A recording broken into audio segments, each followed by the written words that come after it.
Good evening, everybody. My name is Todd Scholl. I'm the lead learner at the South Carolina Education Association Center for Educator Wellness and Learning. We call ourselves COOL. You can check out all of our resources, including a replay of tonight's live stream at cool.us. That's CEWL.us. It's my honor and pleasure to do this work for our state's only teachers union.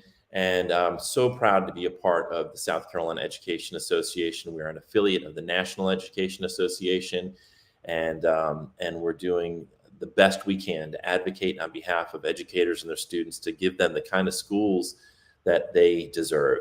A couple of things before we get started tonight.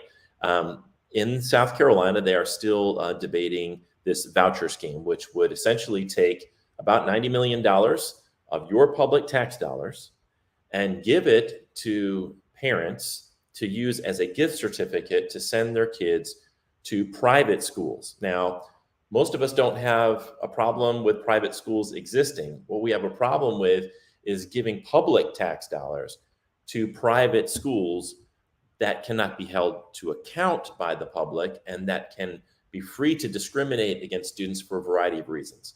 For disabilities, perhaps, based on religious views, perhaps, based upon their sexual orientation, their gender identity.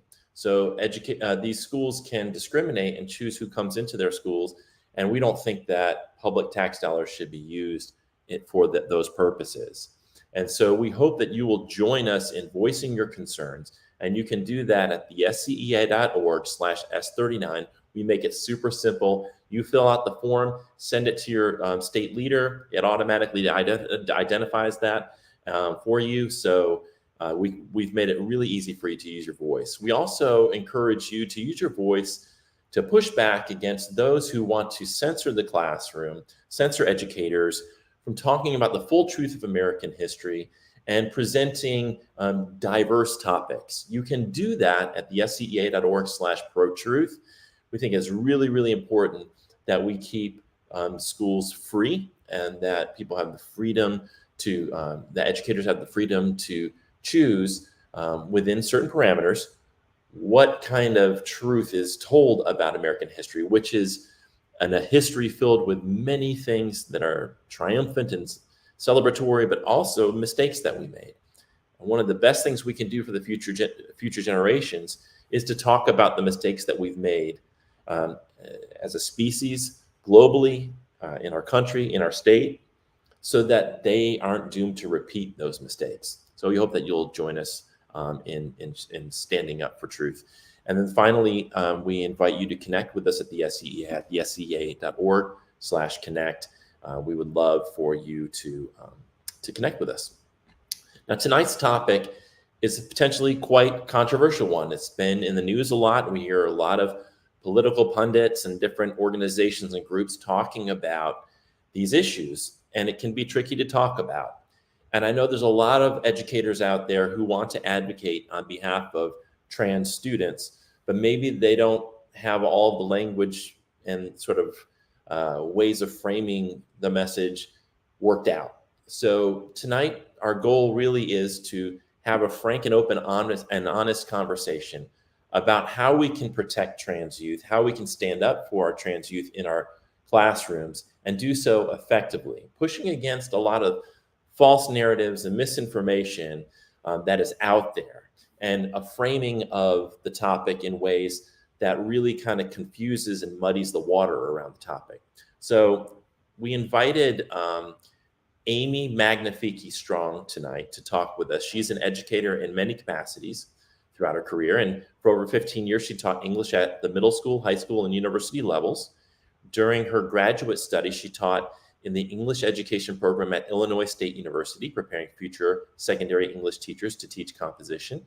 She also held positions in both NCTE and IATE, serving as president of IATE, and currently holding the position of Intellectual Freedom Chairperson of IATE.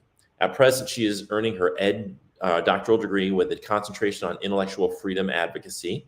And although she's not currently teaching in the classroom, she considers herself an educator by providing professional development and mentoring for educators. So let's bring in Amy. Amy, how are you doing tonight? I'm great. How are you, Todd?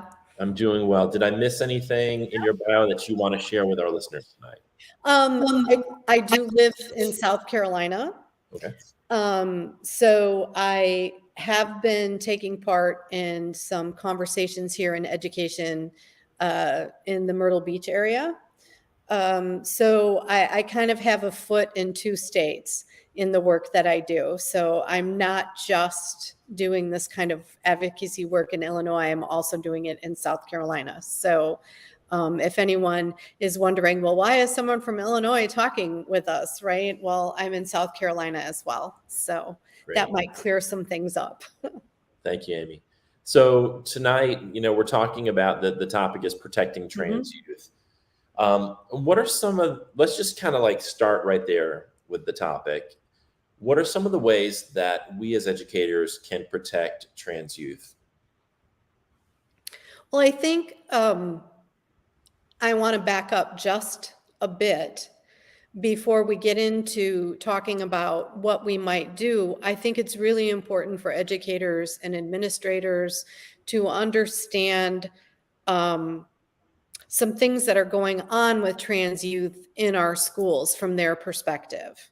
And then that kind of will lead us to the conversation about, so what do we do about these things that are happening as educators if we can?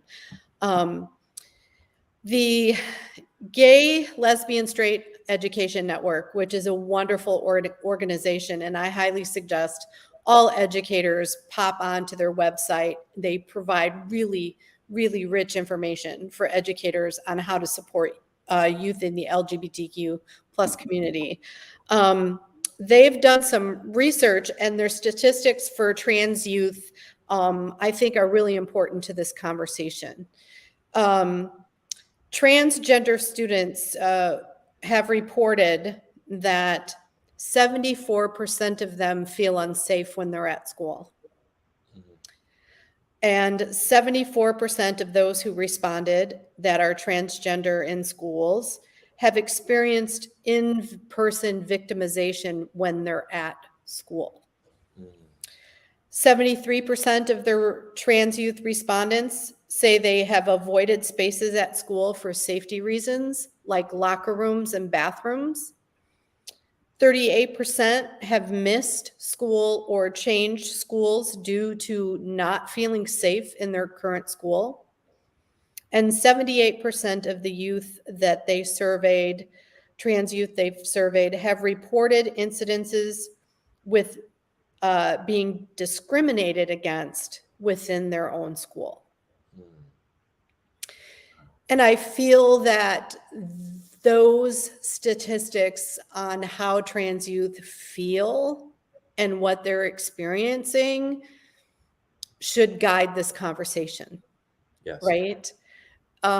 We have a demographic of student who on a daily basis doesn't feel safe, doesn't feel accepted, is afraid to be in certain spaces in their school. And all of us working in education should be concerned about that, right?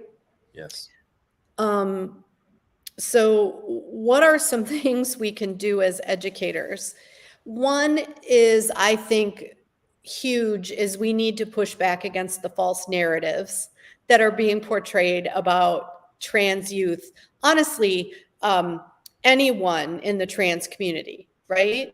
Whether you're an adult or a kid, a 15-year-old kid, I think we all need to push back on those really negative false narratives about who trans youth are, right? So one of the false narratives that we hear often is that those in the trans community are somehow grooming children or are engaged in pedophilia somehow. And nothing could be further from the truth, right? Like, being trans, being gay for that matter, does not in any way it has no equivalency to the kinds of narratives we're hearing, right? Being gay doesn't equate to being a pedophile. being trans does not equate to being a pedophile. And so I think the first thing we can do as educators is when we hear someone spewing those false narratives is to immediately speak out against them.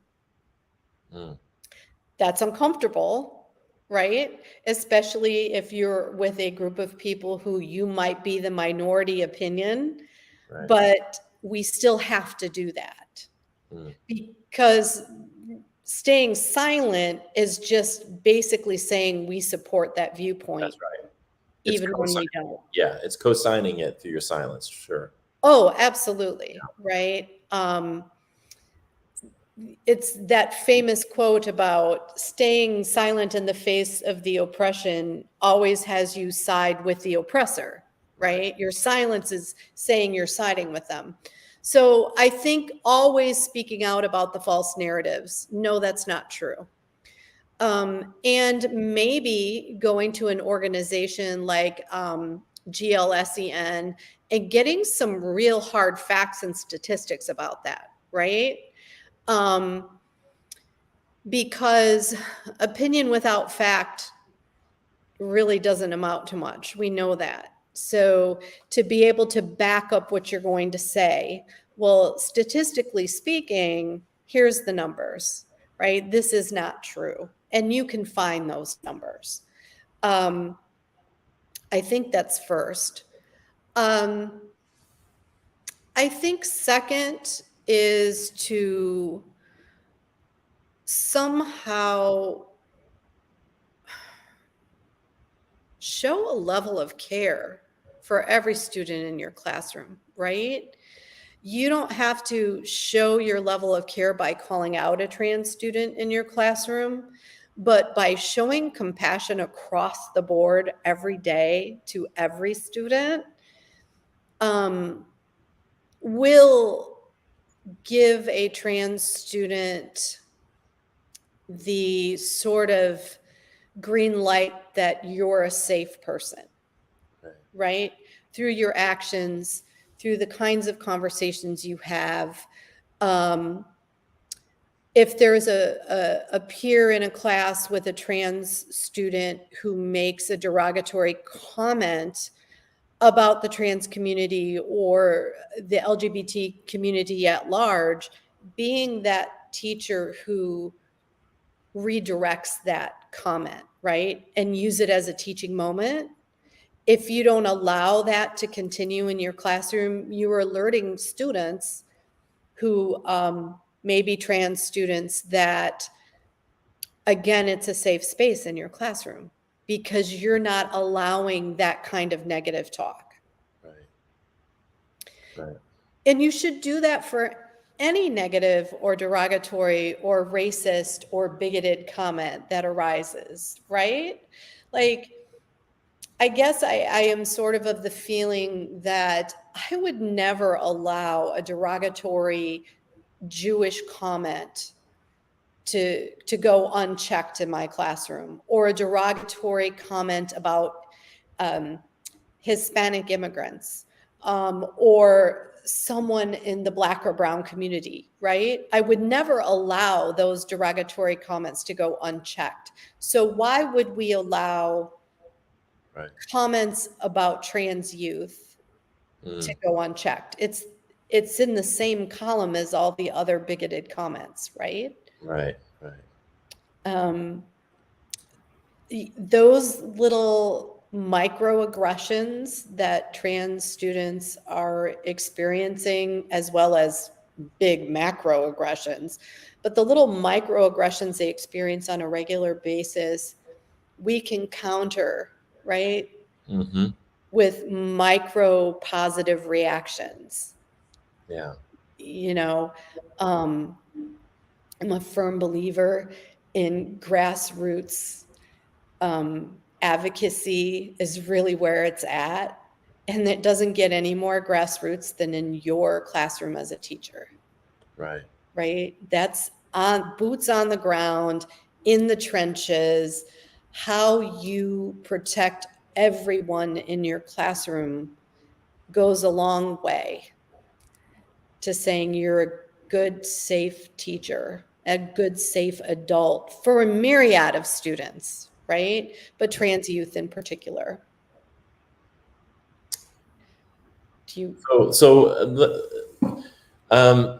You know, I was thinking about how I grew up. I was immersed in a culture where transgender characters were seen as comedy relief. Like we think of Klinger on MASH or Mrs. Doubtfire or Yes. any type of issue. It was always seen as comical for a man, like Bosom Buddies. For men to dress up like women was almost always comedy. And so I feel like there's a generation of us who grew up in that, who like it's wired into us to view this as something to laugh at. And I think that it's really important for us. That's where that implicit bias comes in. And we really have to check that and notice that coming up, because it can come out and really, like you said, in a microaggression. It can come out in a subtle way, just like a joke that maybe isn't really harsh and on the nose, but just like you're like, oh, that's funny. And It's you're kind of laughing. under the radar. Yeah. Yeah. So I think that's where, like, this really requires a humility in all of us to recognize that, especially anybody like 40 plus, we grew up where this just wasn't normalized. And so we grew up in a very heteronormative culture. And now we're seeing the students who are trans coming out and being open about who they are. And I think that many educators just found themselves unprepared for that. And there's not a whole lot of training or conversation around it, because everybody's it's like a third rail. People are afraid to go there. So that's why I think this conversation is so important for us to highlight that, and not to attack somebody, but to say, I go back to Mr. Rogers. Like Mr. Rogers says, I love you just the way you are. And that's what should be guiding us as educators, not trying to judge or label or make fun of or have, we got to figure out how do we ensure that every student feels loved. Absolutely. If only everybody was Mr. Rogers, right? Like he's the quintessential educator and human being, right? He's just such a wonderful human being. You're right. I mean, when you were talking about the characters that we've grown up with, if you're of a certain age, I mean, I could add to that list Flip Wilson. Right. When I was a kid, the Flip Wilson show, one of his top characters was Geraldine. He dressed as a woman named Geraldine, right? And it was comic relief. And, you can go back to the 40s and 50s to people like Milton Berle or, that has always kind of been in our society. Let's go even further back. Let's go to Elizabethan times and Shakespeare's times, and it was considered horrible for women to be on stage, right? All the female parts in Shakespeare's plays were played by men, right? Like that, and they were in dress. So it's that sort of drag idea has been around forever. But drag and trans are two different things, right? So also learning to parse out the difference.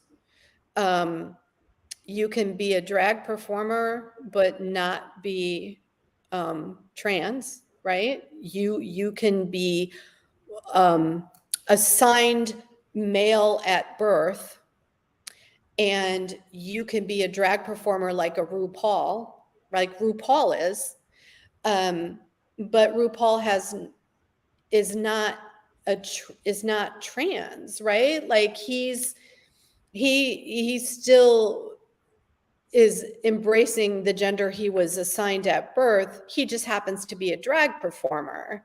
Right. And so I think we also need to educate people working in schools, educators in schools, and the public that there's a difference, right? Like a trans student sitting in your classroom is not playing drag.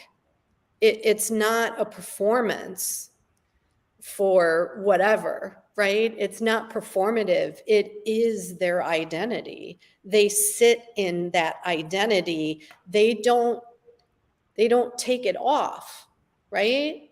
Like RuPaul takes off his drag identity when he's done performing on stage, and now he's RuPaul the man. Trans youth don't do that, right? And I think we have to learn those terms as well, right? Yeah. That this does not equate to this, and one allows you to go back to who you are, and one is who you are. Right. I think one of the confusing things for people in my generation, so there's a lot of teachers like in the 40s and 50s, you know, we didn't grow up in general. Like, I can't remember going to school with anybody who identified as trans, but that does not mean that trans students didn't exist at that time. It just wasn't, it wasn't a safe place for them to express that. Right. They probably wouldn't have expressed it until they became adults, and right? Right. If ever. So this is why I think there's a lot of people that think this is just a new phenomenon. Mhm. But yeah, and we know that, just, but I think there are people that see this as this is just a kind of a fad or a phenomenon that's coming on, and we shouldn't be supporting this. And I think that's where some of this pushback comes from, which is a huge part of the problem, is not accepting the fact that there have been trans people from the beginning of time. Right. It's the getting that out there, that information out there has lagged behind. And what I'm about to say, I in no way am saying that we are where we need to be with someone who's gay, right? Who identifies as gay, or a woman who identifies as lesbian. We are nowhere as far as we should be in protecting those groups of people as well.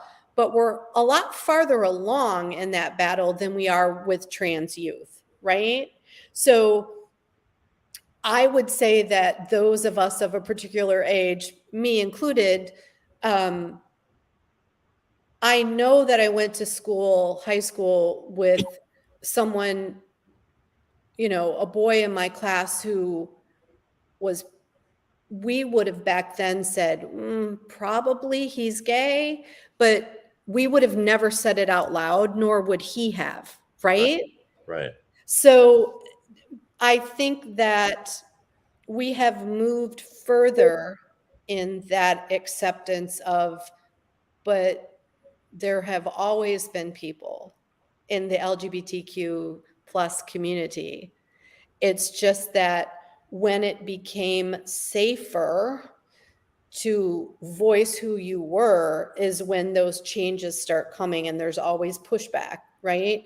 I just don't think we're as far along with trans youth as we are with some other groups in the LGBTQ community. Does that make sense? That does make sense. And one thing I wanted to mention as I'm thinking about this, if I'm watching this, I do want people to know that we are planning a follow-up session where I will have a trans educator and trans students on here to voice their perspective on these issues. And I think that's going to be important to hear from them. And I wanted to make sure that I stated that clearly, because I think that's important.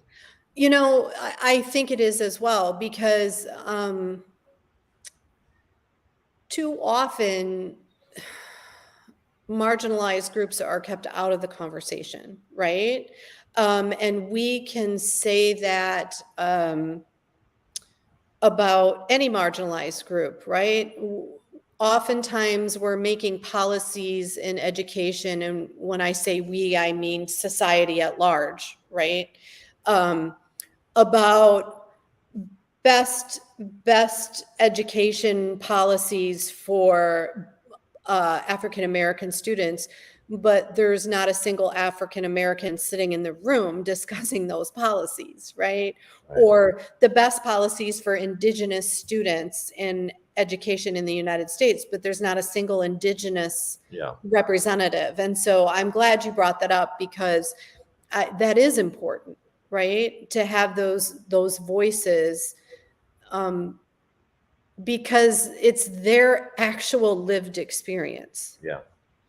And that lived experience matters. Yeah. And, you know, as educators, I would like us to embrace all of our students, regardless of who they are, right? Or where they come from. But I also want us to be able to give some people who are working on changing their worldview some grace as well, right? Right. To go through that learning process. That this is, you know, as an educator, there may be an educator who's like, I want to do the best for my students, including my trans students. I don't understand this all yet, right? I don't say that I don't understand it all yet, but I'm working towards understanding. To also give that kind of educator some grace to make some mistakes. Right.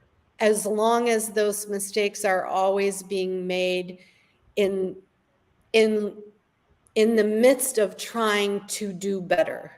So I think that's a really good point. And this is something that I hope I don't articulate incorrectly. So I hope that people will give me grace when I say this. So as a cisgender, heterosexual, white male,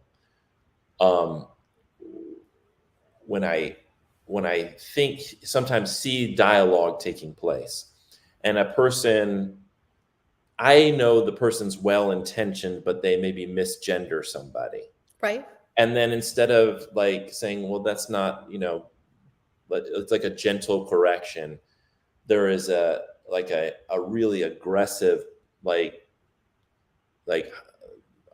aggressive pushback against the person, and there's a lot of judgment and criticism. From my perspective, I can't imagine how it feels to constantly be misgendered and have to deal with that, the potential frustration and the anger that you're experiencing. So then when I say, well, we ought to give this person grace, it's hard for me, like, you know, I'm saying that as a person who needed that grace.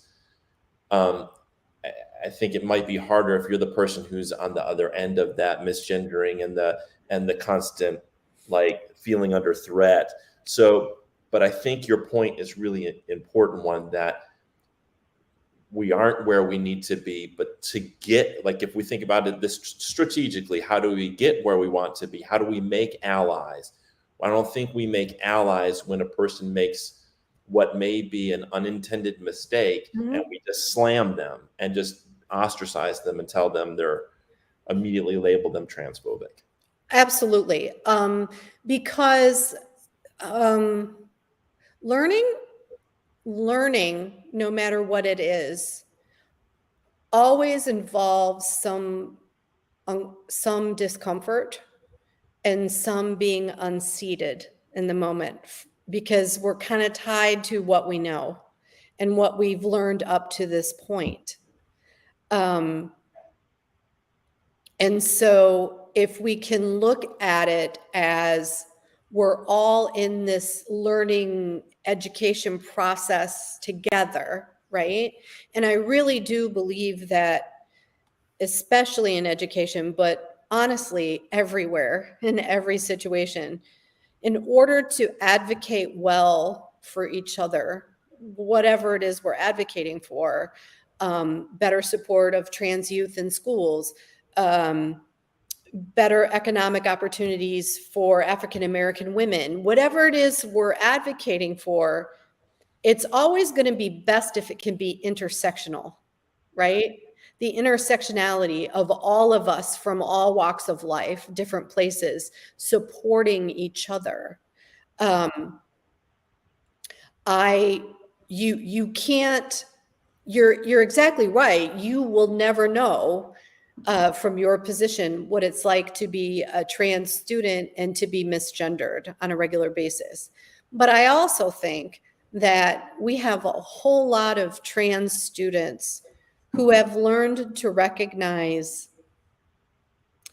an innocent mistake versus someone being intentional in Right. misgendering someone, Right. right? Right. I think we need to give credit for learning how to read the room, so to speak. Let's talk Yeah. about that for just a moment, Mhm. because I don't want to, I'm afraid we're going to miss this point. And I feel like it's really important because I think it's a day-to-day thing for educators, and that is the utilization of the pronouns that are preferred by a student. Why is that so important for those students? Why is it important for educators to respect that, to honor that request? What is, I mean, and kind of set aside whatever their personal beliefs are about it and honor that. I would approach it this way. Is it important for you as an educator to respect the student with a disability in your room? Is it important as an educator for you to respect the, in some classrooms, and I've taught in classrooms like this, to understand and respect the identity of the only African American student in your classroom? I've taught in classrooms like that. Is it important as an educator for you to understand and respect the student you have in your classroom who you know is living in foster care? So if it's important to understand and respect all of those identities, how can you say it's not important to respect the identity of a trans student? And part of that identity is their pronoun. Right. And I guess I don't understand any educator who would say, well, so-and-so told me their pronouns are she, her, but I'm not going to do that. It's ridiculous. Well, why? Why is it ridiculous? Right. And truly, I feel like if you are an educator who just doesn't get it, right? You're not there yet. You haven't immersed yourself in enough education about trans students, trans youth. You're just not there yet. You don't get it. You're not sure if you'll ever get it. You still don't have to present that to your student, right?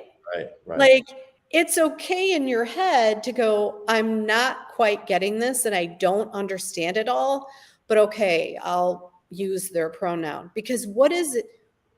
Because I think the accepting of, I don't want to say just the pronoun, because the pronoun is so important in that community.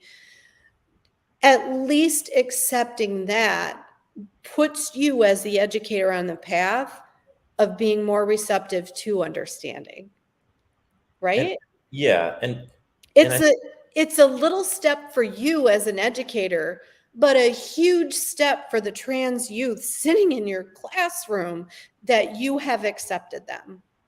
and there is a dire consequence when we don't use the pronouns. My understanding is that when trans youth are immersed in environments where their chosen pronouns are used and their identity is accepted and affirmed, that the rates of suicide among those, which are higher, much higher than the general population, that rates of suicide go down when they're in those types of environments. Is that correct? Absolutely. That is absolutely correct. And I think that what educators who are being resistant to trans students in their classrooms are forgetting is that it isn't about the teacher. It's about about the student. It's about that human being, that individual who is struggling to just be themselves. And why should you, as the adult in the room, make that struggle any harder? Right? Because at the end of the day, you using the proper pronoun isn't about you, the teacher. Right. It's Right. about the student.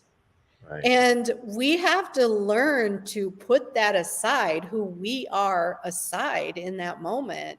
We aren't the center of the universe in the classroom. I know there are some teachers who are going to hate that I just said that, but we're not.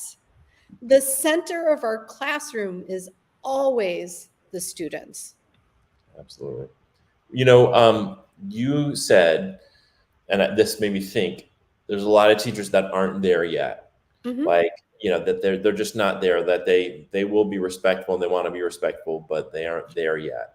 Mhm. And I've been thinking after you said that one of the reasons I think they're not there yet is perhaps they don't understand how gender identity gender in general is a social construct. Mhm. And I think that when you start to see it as a social construct, I could give people an example, like the idea that pink is for girls, blue is for boys. We can see that. That's a construct. We can Mhm. switch that all. If we all agreed tomorrow that Mhm. pink was going to be associated with boys and blue was going to be associated with girls, then at the gender reveal parties, the opposite things would happen, like within a generation, if we just agreed to that. Right. We can see where a lot of the ideas around gender are just socially constructed. They're just agreed upon things, consensus agreements that we make Mhm. around, you know, genitalia. Like, I mean, it's like, so, and then it goes beyond that because it's not just about the biology you're born with. It's also about, it's a deeper understanding of what gender is. Oh, absolutely. I wish I had it up on my computer. I don't. And after this, I will dig for this article and I will send it to you, Todd.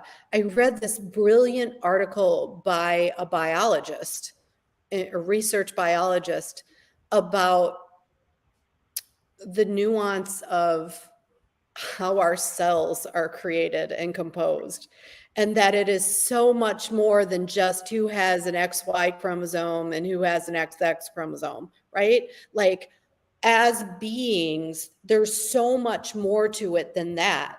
That's nuanced, that um, things get turned on and off in our chemistry, and it makes us who we are. And it isn't necessarily always boy, girl, right? Right. That it's never been that. And most biologists have always known that. But you're right, our social constructs have been much more powerful than the biology part of it, right? Right. And I would take that one step further and say that the gender social constructs of gender have by and large throughout history been promoted by whoever's in power, Right. right? Right. For a specific purpose. Right. The whole Um, concept of race, gender, yes, those delineations have served people to maintain certain power dynamics. absolutely. We can see that in patriarchal systems, Mhm. that male dominated societies. There's a good reason to continue from the male perspective, to continue those type of those types of constructs around gender, Mhm. because it serves to maintain that patriarchal system, which is, benefits the men you know who Create the benefit. system. Yeah, great. Absolutely, absolutely. It's I think, this is really diluting it, and I don't mean to dilute it, but at the end of the day, treating people with respect matters. period. Treating people with respect matters. Yeah. And I would like us to get to a point where we're treating everyone with respect, regardless of, the color of their skin or their gender identity, or, right? Respect matters, bottom line. Yeah. But we are in a situation in schooling where marginalized groups of students still aren't being treated with respect. Right. And there are so many ways to do that. And, you brought up again the teacher that's trying to learn, they're trying to be better. We can always go back to Maya Angelou, do the best you can until you know better and then do better, right? Right. Um, I want to get to, I don't mean to interrupt you, but I want to get No. to a point that you made as we were talking before we went live uh-huh. about this straw man argument that's being used by groups like Moms for Liberty. And we see these, ultra conservative groups who are using this straw man argument that we just don't want pornography in our schools. So this is one of the things, the way the argument is framed when we talk about having books that have transgender characters, or that have queer characters, or gay, lesbian, characters, and they're conflating any book that has that or describes any kind of intimate acts or romance between those characters as some form of pornography. Yeah, can you talk about that? Because I thought that was a really good point. Absolutely. In fact, I just made this point of back in January at the Horry County School Board meeting.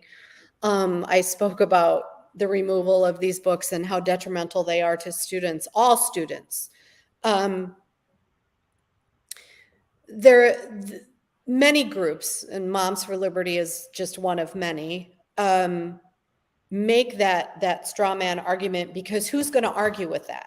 Right? If you stand up and say, we don't want pornography in our school library, well, who's going to say, yes, we do? Right? Like, nobody is going to stand up and say that. But somebody has to stand up and say, and I did this at the school board meeting, is, well, first we have to define pornography, right? Right. And if you go to the ultimate source, the OED, the Oxford English Dictionary, their abbreviated version of the definition of pornography is material created specifically for sexual arousal and pleasure. Right.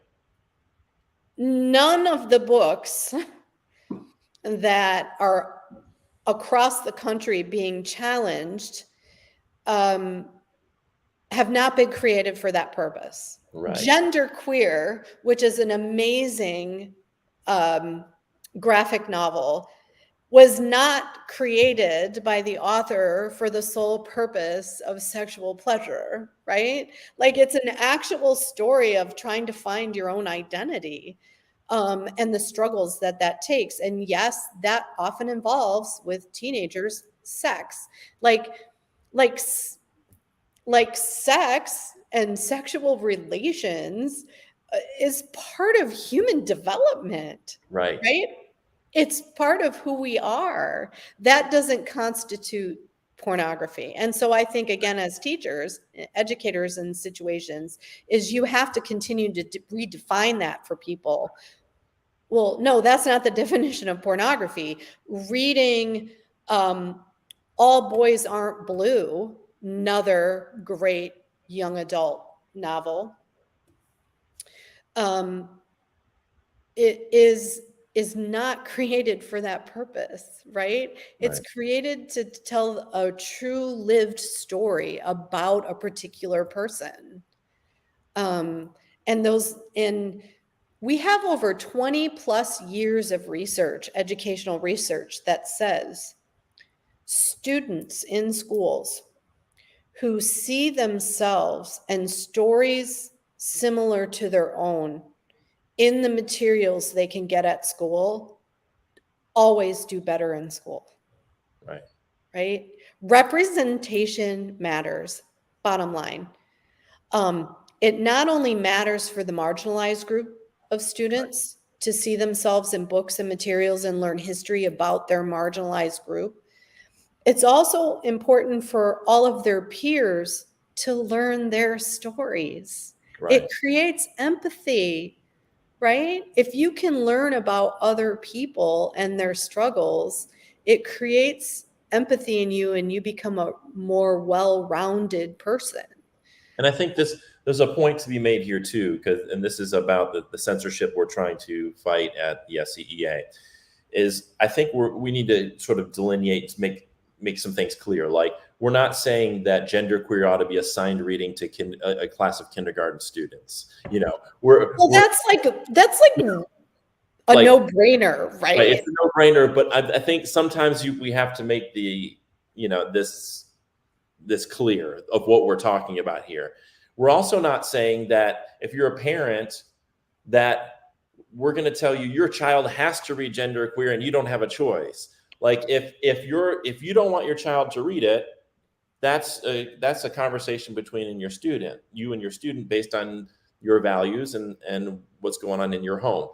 My child, who's he's 18, if he tells me I'd really like to read that graphic novel, it's available at school, and he brought it home, I'd be like, well, okay, great. So why are you reading it? What are you learning? What is it about? Mm-hmm. And for me, in my household, it's fine. They're trying to impose a particular value system on everybody. Mm-hmm. We are saying, we're not trying to impose our value system on you. Please don't impose your value system on us. And I think Absolutely.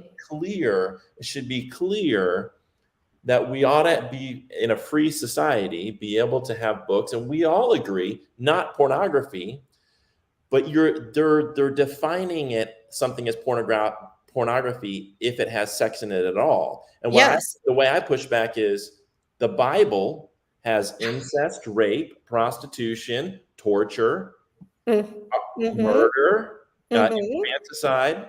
So if we're gonna if that's gonna be the rubric that it had some sex in it, or is it really the problem that it has sex that you personally don't approve of in the book?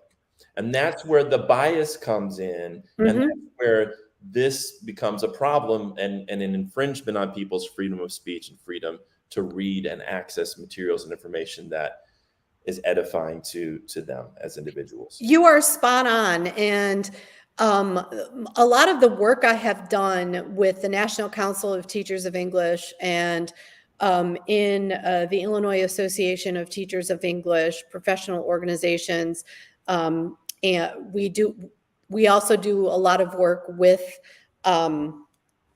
the National Coalition Against Censorship, another great organization. If you're a teacher, they provide free materials for all this kind of stuff, is that any school district worth its weight will have a challenge policy laid out much in the way that you've just described. And as a high school classroom English teacher, I've had parents over my career come to me and say, I'm really not comfortable with my daughter reading this book that's assigned whole class. Right. Okay, you can have that conversation with that parent. Hopefully you can get to what they're worried about. And maybe if you allay their fears, they'll allow their daughter to participate in that book. If they don't, then a parent always should be given the option by a teacher. Well, let's pick something that has similar themes, which is why we're reading this book, but you might be okay with, right? Susie's going to read a different book than the rest of the class, but I can work with you on that, right? Like there's always policies that can be put in place to give parents choice, right, for their son or daughter. right. But if it's a book in the library, a school district can, and although it's more work for the library staff, can institute a policy where a parent can give to the library staff a list of books. I don't want my son or daughter to check out these titles. Please don't let them check them out. There is a way. Right. There is a way that all parents in a school Yes. get a right. That's what I'm getting at, is we can honor everybody's sort of individual beliefs and values and sensitivities.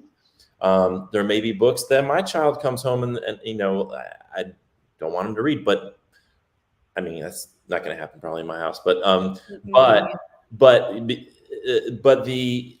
the idea here is that I think what's happening is they will take a section from genderqueer or any one of these books. They'll take out a certain pages or certain segments of the book, and then they portray that to the public as though this is what the whole book is. It's just a whole book full of just sexual acts throughout the book, and that's how it's portrayed. And what I'm saying is that would be like saying that the Bible is all about incest or all about rape just because I can pull out certain passages. And because you can pull out the story of Lot, whose daughter slept with him in order to give him an heir, right? Right. So then is the entire book is not worthy of study or worth having in the library for people to check out as an important historical document, an important religious document. Like this is what and see, this goes to a more fundamental issue of the lack of trust and autonomy and freedom that we give to educators to do what they know is right for all students. And you mean treat them as the professionals they are? Right. So librarians, media specialists are trained to look and examine all these materials and determine what is age appropriate and what is going to give students the broad diversity or representation that's necessary for them to get the books that they need and the materials they need. And they also know where certain lines are drawn. And there are going to be some gray areas, and there's going to be some things we have to talk about. But when you come in and like you said, you identify something, label something as pornography, but you're only applying that standard to things that are outside what you think is okay sexually, like what you think is normative sexually. Yes. Then you're showing your bias, and this is what we have to. It's not, to me, it's not like it doesn't have to be this like back and forth where we're yelling at each other. It is just a logical case, like you're being hypocritical. Your standards are hypocritical, and we're not going to tolerate hypocrisy. And your standards are a slippery slope, because like you said, you could technically apply it to a holy book for many people, the Bible, right? So if you're going to apply your standards to books that contain this, whatever this is that you don't like, where does that end? Right? We're going to end up with no books. Right. And that's what's happening, is a lot of educators are now scared in this environment where in Florida, where it's a felony to have certain books, teachers are absolutely scared. So they're like, well, I'm just going to get rid of all of my books. All of my books. Because I don't know which one's going to be interpreted as pornography by this parent. And then what we have happening in South Carolina now is folks who are intimidating librarians, media specialists, educators through FOIA requests, saying, I want every email that they've ever sent that has these search terms. And then they're feeling this sense of intimidation because they're aware of this taking place, including their deleted emails. And now they're like, well, geez, I guess we don't. I don't want to get in trouble. I'm going to take that book out. I don't want to get in trouble. And then at the end of the day, yes, it's horrible for teachers and educators. It's horrible for librarians, media specialists. But honestly, the number one stakeholder, I'm going to repeat it loud and proud, the number one stakeholder in a school system are students. Yeah. They are our number one stakeholder. Yeah. People will argue with me that no, it's the parents, it's the community. No, the number one stakeholder is our students, all students, not just students that look like me as the teacher, right? And so we have to do the best for every single one of them, because the whole purpose of the creation of the school is for students. That's right. They are the stakeholders. That's right. You know, if you remove books, let's say the school district removes a book called The 57 Bus. It's an award winner, and if you haven't read it, you should. It's based on a real event in California with a trans student. And it's an award-winning novel, appropriate for high school level. You wouldn't give it to a third grader.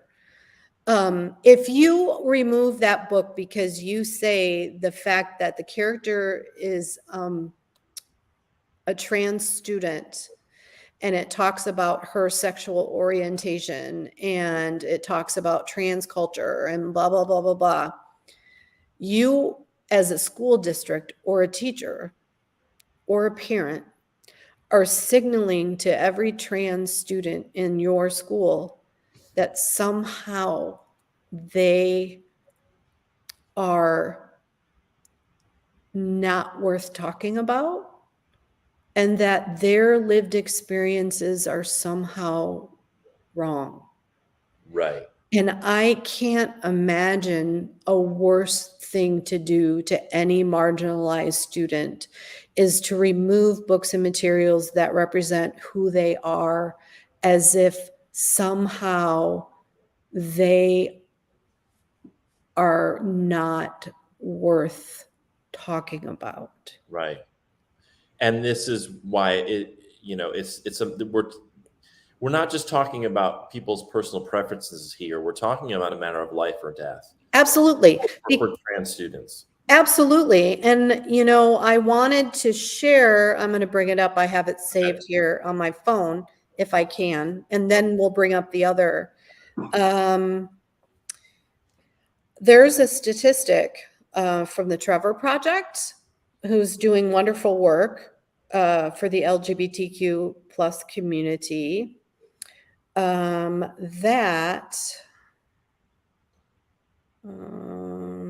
where did I put it? There it is. LGBTQ plus youth. So this includes trans students as well.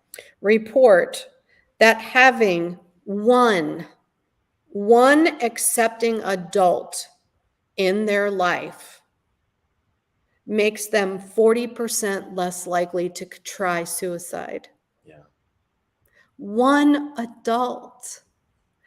As a teacher in a classroom, what an amazing thing to be, right? The one adult who accepts a trans student and in turn reduces their likelihood of suicide by 40%.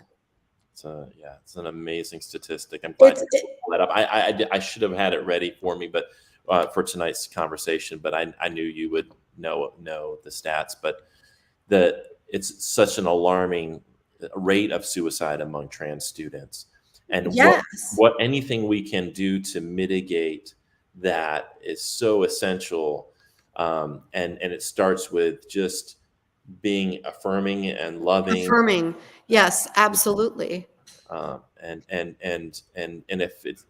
also educating your colleagues and having the courage to educate the other people in your building around these issues is important. And that's why it's important for all of us to come together. Those of us who really care about trans students, we're trying to shift the dynamic, shift the paradigm around this the dialogue, so that it doesn't, so that the statistics of suicide are no different. That being trans is not going to create a problem because of people's lack of acceptance and care and connection. Absolutely. You know, I know we're getting close to the end of our time, but if you would bring up the screen that I shared, this is from the GLSEN, Gay, Lesbian, and Straight Education Network. And their website is www.glsen.org. Great resources for educators who want to learn more about advocacy for trans students, for gay, lesbian students, bi students. I just pulled up this blog from them that says that there are 5 things educators can do to affirm trans youth. And 5 is not a lot, right? But I think it's important to think about these, make visible your commitment to the LGBTQ and trans and gender nonconforming students. Put up a safe space sticker. If your school won't allow you to do that, we talked early in our conversation about how you can do that sort of under the radar by how you talk about different people, right? There are ways to let your students, trans students in your class, know that you are affirming them. Check in with your students, especially your GSA or LGBTQ students, to assure that they still have the right to a safe and supportive learning environment. Help students know that they always have someone to turn to, even if it's not you, right? Direct them towards organizations. Just check in, right? Like, just ask a student, how hard is it to walk up to a trans student sitting in your classroom and just say, Joe, how are you doing today? Right? Like, just ask. And you're not calling them out. You're not bringing attention to the fact that they are a trans student. Right. You are just asking them how they are. That's huge. Just checking in with your students, finding out what your school's policies are, having discussions with your administration about what kind of policies you would like to see as an educator in that building. Advocate, advocate, advocate, advocate. There's so many ways. Take action with other educators. Find your people in your building, right? As a teacher in a school, you know who your fellow people are as teachers, right? The ones who hold your same views. Make a coalition together that here are simple things we can do to support these students. Grassroots advocacy is huge. I can't stress it enough that as a teacher, as an educator, your priority is the well-being of every student in your classroom, regardless of who that student is. Well, Amy, we are past 8, and I want to honor the time I told you, but I mean, there's so much more that we could cover, and we may need to do a follow-up to this conversation. I am welcome to come anytime you want to talk about, supporting students in school. Well, thank you so much. I appreciate your advocacy. I appreciate your expertise and your knowledge and sharing your heart. And I think that's really kind of what this all comes down to for me, is a conversation about how do we express love and care for other human beings? What is the best parts of ourselves? What is the best part that we can give to the world? And how do we champion and help those who are often receiving the opposite of that, receiving hate and ignorance and living in fear? And so thank you so much Thank you for having me. I really appreciate it. I hope you have a great weekend coming up. Appreciate it. Thanks so much. Thank you. All right, everybody. That was Amy Magnafichi Strong. Thanks to her so much. I put in the comments the link to the GLSEN website. Highly recommend you take a look at that and the different resources that are available to you there. I want to thank Amy for her time and expertise. We are, as I mentioned earlier, I'm in the process of organizing another live stream that will bring on a trans teacher and some trans students to have a different type of conversation around this, to hear directly from those students some things that maybe we're not aware of, and what their perspective is and what their needs are and how they're experiencing life in school, And so I think it'll be great to hear from their voices. So be on the lookout. Hopefully within the next couple of months, we will start promoting that event. But I want to thank everybody who's tuning in tonight, listening with an open mind. And that's really, as we approach these subjects, these are sometimes really hard subjects.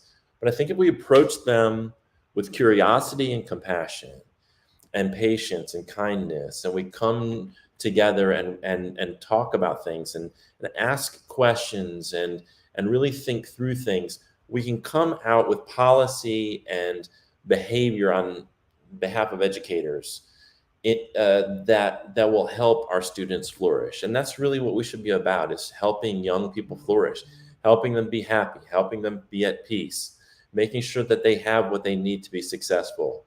And as Mr. Rogers said, making sure that they know that they're amazing just the way they are, and that we love them and we accept them for just who they are today, that they don't have to change anything, they don't have to add anything, delete anything, that they're worthy of their own compassion and worthy of our compassion and their classmates and our colleagues' compassion at all times. And I think if we can just come to this conversation with that spirit, instead of superstition and fear and anger and holding on to our own biases, I think we can help build a better world for all students, including our trans students. So thank you for tuning in tonight. I want to remind everybody, if you're interested in joining the movement, you can look at the bottom of the screen here, join the SCEA.org, or text the word join to 48744. If you like tonight's content, if it resonates with you, ask yourself this: what other association is putting together live streams like this? What other association is advocating on behalf of LGBTQ educators and students? Who is out there talking about social justice? Who is out there championing marginalized communities? Ask yourself that, and then ask yourself who you want to be aligned with when you're talking about joining an association. So we are proud to do this work, and I'm so thankful for our leadership and our staff, the folks at the NEA and the folks at the SCEA who support this work. I also want to remind you, please let your voices be heard around the voucher schemes, about giving public tax dollars to unaccountable private schools that could say we don't want transgender students at our school. If that is something you care about, go to the scea.org/S39. And if you do care about having diverse books in our library, if you do care about talking about the full range of American history, the good, the bad, the ugly, make sure you go to the scea.org/pro-truth. And if you don't want to join yet, but you'd like to learn more about the SCEA, just go to the scea.org/connect. Coming up, let me get rid of this little banner here and tell you what's coming up tomorrow. I'm going to be driving down to Charleston, and then I'm going to be driving to Greenville. And tomorrow night here in Greenville at a place called the Local Q, we are going to have a conversation with Terrell Brown, who's the president of the Greenville County Education Association, Catherine Schumacher, who's president of Public Education Partners, Adrian Mace, who is an assistant principal and part of the Bold Leadership Network. And if you haven't checked them out on Facebook, please do. They're doing great work. And then Michelle Goodwin Calwile, sorry if I pronounced your name wrong, who is on the Greenville County Schools Board of Trustees. And so we are going to live stream from Local Q from 6 to 7 and have a conversation with these 4 education leaders around the topic of teacher retention. And so we hope that you will join us live. Come on out. It's a free event. There is an RSVP required. Dinner will be provided, but we will also live stream the conversation here. However you're watching it tonight, we're going to live stream this conversation through the same channels. So check that out tomorrow night. We hope that you will join us if you're local, and if not, you'll join us online. Colleen, a former colleague, but someone doing amazing work at the NEA now. She says, love hearing how the union is living the values that truly make our schools places for all children and families. And I'm not sure who this Facebook user was because the name didn't come up. I'm going to guess maybe it was Cassie Moore, but I'm not sure. But I want to thank whoever that was for all your comments as we went through the conversation. They were really great and helped give us some really good feedback on the conversation. So you guys have a wonderful night. Hopefully we'll see you tomorrow in Greenville. And if not, have a wonderful weekend. And we'll be back with more live streams coming up in March. Take care. Bye-bye.